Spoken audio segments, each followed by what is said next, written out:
ETF index mutual funds నేర్చుకుని stock మార్కెట్లో రాణించాలనుకుంటున్నారా? వెంటనే ఈ నెంబర్కి కాల్ చేయండి. నమస్తే, welcome back to Suman TV. ప్రస్తుతం మనతో పాటు ఉన్నారు ఫ్యామిలీ కౌన్సిలర్ రజనీ రమ్మ గారు. నమస్తే మ్యామ్. నమస్తే Naveena. Madam, wife and husband relationship గురించి మనం చాలా వీడియోలో మాట్లాడుకున్నాం, ఎలా ఉండాలి, ఎలా ఉంటున్నారు అనేసి. ఈరోజు నా టాపిక్ ఏంటంటే, ఎప్పుడైనా సరే భార్య భర్తలు ఇద్దరికి గొడవ వచ్చింది అనుకోండి, ఖచ్చితంగా వైఫ్ చేసే పని ఏంటంటే ఫిజికల్గా హస్బెండ్ దూరం పెట్టేస్తారు. ఇక్కడ వైఫ్ అంటే మళ్ళీ కొంతమంది గొడవ పడతారేమో, భర్తలు కూడా ఉన్నారు కొంతమంది అలాగా. చాలా మంది ఏంటంటే దూరం పెడతారు తెలియాలి అనేసి. అంటే గొడవలు వచ్చినప్పుడు అలా దూరం పెట్టడం అనేది ఎంతవరకు కరెక్ట్ అంటారు?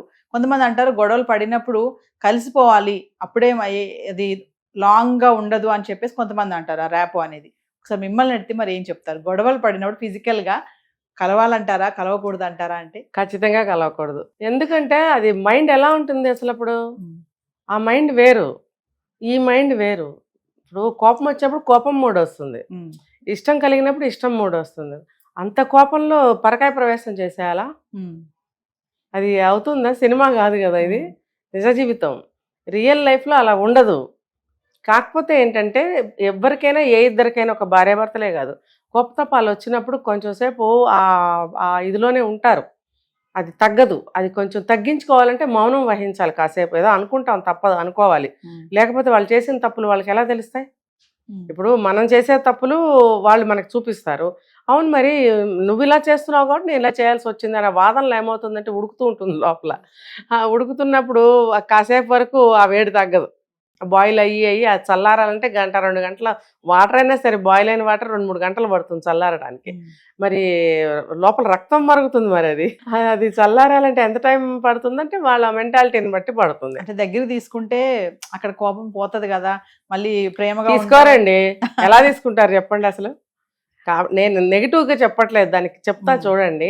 ఇప్పుడు మనం చిన్నప్పటి నుంచి ఎన్నో సినిమాలు చూసాం కదా, ఎన్నో బుక్స్. ఈ రోజుల్లో వాళ్ళు చదవరేమో కానీ ఎన్నో బుక్స్ చదివి ఉంటాం. మేము ఇంకా ఎక్కువ చదువుకుంటాం. ఆ కాలంలో వాళ్ళు చదివేవారు బుక్స్. నేను ఎక్కువగా ఏంటంటే ఇలాంటి బుక్స్ కాకుండా లైఫ్కి పనికొచ్చే బుక్స్ ఎక్కువ చదివాను. అయితే ఆ రోజుల్లో నావెల్స్, సీరియల్స్ లాంటివి మంచి లైఫ్కి సంబంధించి వచ్చేవట. అవి చూసేదాన్ని, మా పిన్ని వాళ్ళు బాగా చదువుతుండేవారు. అయితే అందులో ఎక్కువగా సంసారానికి సంబంధించిన విషయాలు ఉండేవి. 2-3 నావెల్స్ నా లైఫ్లో నేను చదివాను. అయితే అందులో ఒక పద్ధతులుగా అన్నీ రాస్తూ ఉండేవారు, పాటించుకునేవారు ఆ రోజుల్లో. ఇప్పుడు పుస్తకాలు ఎవరు చదువుతున్నారు? బుక్స్ అనేది ఎవరు చదవటం లేదు. ఇంకా చెప్పాలంటే ఇప్పటి వాళ్ళు పాతకాలం బుక్స్ చదివితే కూడా లైఫ్ బాగుంటుందని నా సజెషన్. ఇప్పుడు దొరికితే ఏముంది, దొరుకుతాయి, లైబ్రరీస్లో దొరుకుతాయి. నవోదయ, తర్వాత ఎంఎస్కో బుక్స్, అక్కడికి వెళితే అన్ని నావెల్స్ దొరుకుతాయి. సో అలాంటి బుక్స్ తెచ్చుకుని చదివితే కూడా లైఫ్ని అసలు ఎట్లా, మనం సినిమా 2 గంటల సినిమా చూసి వచ్చేస్తే మర్చిపోతాం. అదే బుక్ చదివితే మనకు గుర్తుంటుంది. ఆ బుక్స్ చదవమని నేను సజెషన్ ఇస్తున్నాను, ఇలాంటి సందర్భాల్లో ఎలా ఉండాలి. ఇంకొకటి ఏంటంటే, కోపం వచ్చినప్పుడు ఆ కోపం చల్లారాలి. వచ్చిన కోపం చల్లారాలి అనే దానికంటే నన్నిన్ని మాటలంటాడా, లేకపోతే నన్నిన్ని మాటలంటుందా అనేదే ఎక్కువ బాధ కలిగిస్తుంది. ఇక్కడ కోపం కంటే బాధ, ఆవేదన ఎక్కువ కలుగుతుంది. ఆ కోపం దిగిపోతుంది కాసేపటికి, మర్చిపోతాం, ఎందుకంటే వేరే పనిలో పడతాం. ఈ ఆవేదన, బాధ అనేది మనసులో పట్టి పీడిస్తూ ఉంటుంది. అది తగ్గాలంటే అది చాలా అంత సాధ్యమైంది చాలా టైం తీసుకుంటుంది. అందుకని ఇద్దరు కూడా ఇంకా అలాగే ఉన్నామనుకోండి, అంటే ఒక భార్యాభర్తలని కాదు, ఎవరైనా సరే కొంచెం ప్రయత్నం చేయాలి కోపాలు తగ్గించడానికి. ముఖ్యంగా భార్యాభర్తలని మీరు అన్నారు కాబట్టి వాళ్ళు ఏం చేయాలంటే కాస్త ఒక మాట కలుపుకునే ప్రయత్నం. ఫర్ ఎగ్జాంపుల్, కాఫీ తాగే టైం అయితే కాఫీ తయారు చేయండి. కాఫీ తయారు చేసి ఆయనకి కప్పు అక్కడ పెట్టేస్తారండి, ఇది తీసుకోండి, మళ్ళీ అక్కడ పెట్టేసి డామ్ అని పెట్టేస్తే ఆయన చచ్చినా తాగడం. అంటే మనం కలుపుకోవాలన్న ఉద్దేశంతో కాఫీ తయారు చేసి తీసుకెళ్ళినప్పుడు, ఇది కాఫీ తాగండి, అయింది ఏదో చాలా ఉద్ధరించారు, పెద్ద గొడవ అయింది కానీ కాఫీ తాగండి అన్నాం అనుకో, ఆ మాటలో కోపం కూడా పోతుంది. ఇస్తున్న ప్రేమతో ఇస్తాము, ఆ కోపంతో అంటాం, రెండు ఒకటే సమయంలో జరుగుతాయి. ఆయనకి ఏమనిపిస్తుంది, అబ్బో ఎంత తాగాదాడుకున్నా నాకు కాఫీ తెచ్చి తాగమందలే అని తాగుతాడు. అదే కానీ పెట్టేసి వస్తే సచ్చినా తాగడం, కనీసం కప్పు తెచ్చి కిచెన్లో కూడా పెట్టాడు. అది 2 రోజులైనా అక్కడ ఈగల వాళ్ళు అలాగే ఉంటుంది. మరి ఇప్పుడు మీరు కాఫీ ఇచ్చిన ఫలితం ఏంటి? అలాగే భోజనం కూడా తయారు చేసి భోజనం చేయమని, భోజనం పెట్టాను వచ్చి తినొచ్చు అన్నారనుకో, అంటే ఏంటి, రండి అంటానికి నామర్దా వస్తుంది. కానీ తినమని చెప్పాలని ఉంటుంది మనసులో.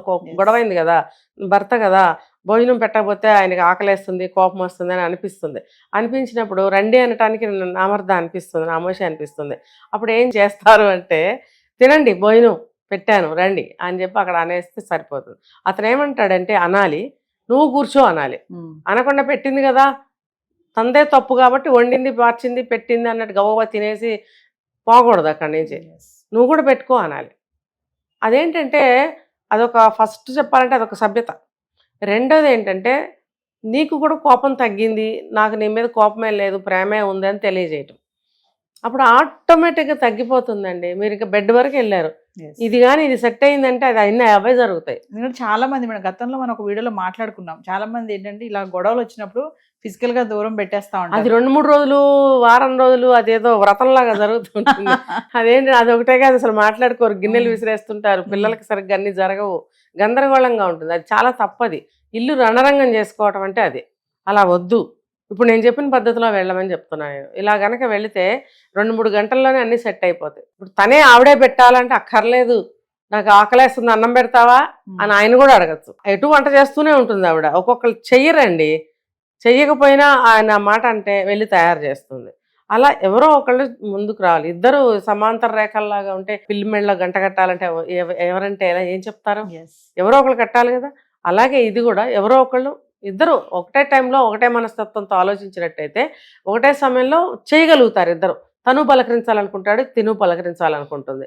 ఆ మనస్తత్వాలు అట్లా కలవాలి. కలవగలిగితేనే అన్నీ ముందుకెళ్తాయి. ఇంకా ఆటోమేటిక్గా బెడ్లో దూరంగా పెట్టడాలు ఇంకోటి జరగవు. ఇంకా అన్నీ నార్మల్గా జరుగుతూ ఉంటాయి. అదే కానీ మీరు చెప్పినట్టు రోజులు సాగించారనుకోండి, ఇల్లు నరకప్రాయం అవుతుంది. పిల్లలు కూడా చెడిపోవటానికి 100% ఛాన్సెస్ ఉంటాయి. ఎందుకంటే పిల్లలు కూడా అబ్జర్వ్ చేస్తూ ఉంటారు కదా, మమ్మీ మాట్లాడట్లేదు డాడీ తోటి, డాడీ మాట్లాడట్లేదు మమ్మీ తోటి అనేసి ఆ ఇంపాక్ట్ కూడా పిల్లల మీద కూడా పడుతుంది. మళ్ళీ పిల్లలతో రాయబారం చేయిస్తారు. పోనీ అది కూడా పర్వాలేదు, నాన్నని పిలుచుకురా అని అంటే మీ అమ్మాయి పిలవచ్చుగా అంటాడు అనమాట. అలా కూడా మాటలు కలవటానికి ఛాన్స్ ఉంది. అంతే, అనవసరంగా ఎందుకండి మన ఇల్లు ముక్కలు చేసుకోవాల్సిన అవసరం ఏంటి చెప్పండి.